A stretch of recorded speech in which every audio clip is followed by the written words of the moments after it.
Cuffy-Weekes, and I'm a trained agriculturist by profession. But almost everybody here would know me in other fields as well. I am here tonight wearing my hat as an agriculturist. And I am here to tell you that in observance of World Food Day, everybody in here, there is something that you can do. Why is World Food Day observed on the 16th of October? World Food Day is actually the brainchild of an organization called the Food and Agriculture Organization of the United Nations.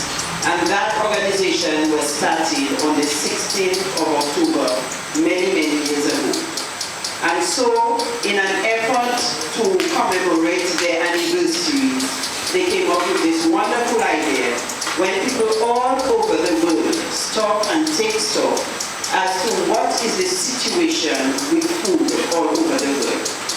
We know that there are many countries where they provide a lot of surplus food, and sometimes because of assistance that they receive, they find ways of disposing of the food. So they turn it into fuel or they feed it to animals.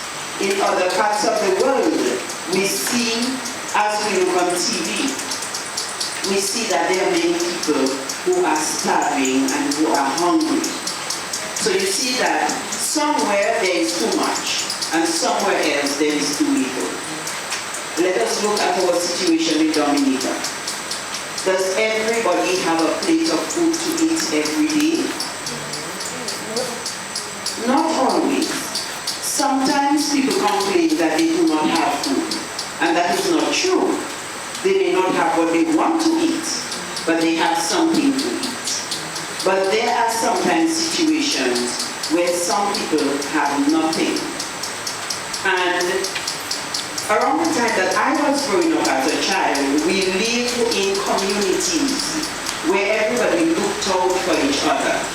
So you would not be comfortable going to bed knowing that you had extra food in the pot that you would throw away tomorrow morning and not being sure that your neighbor's children had something to eat.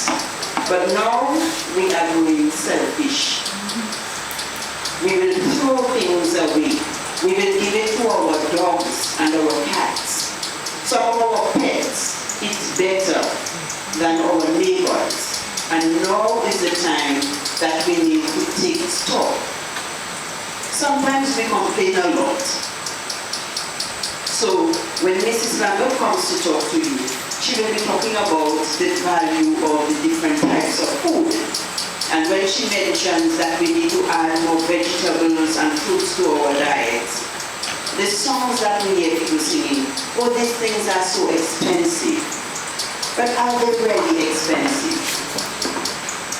And if they are so expensive for you to buy, is there a possibility that you can produce your own food?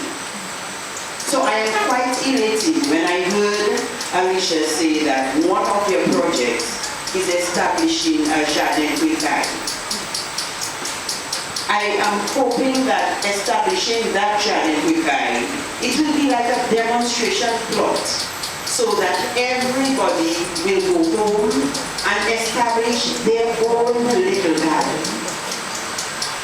So that on some small scale, you will be doing something to improve your situation. I always say to people, if you have space for a flower pot, you have space to grow food.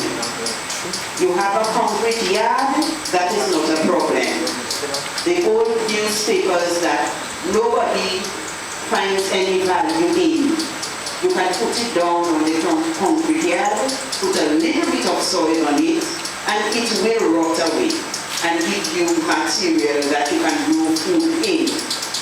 And you know how good it feels for you to eat your own food that you have produced? It's as if the food has a different taste.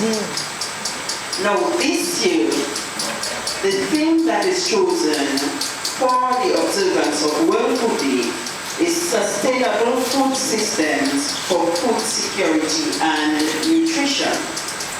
What that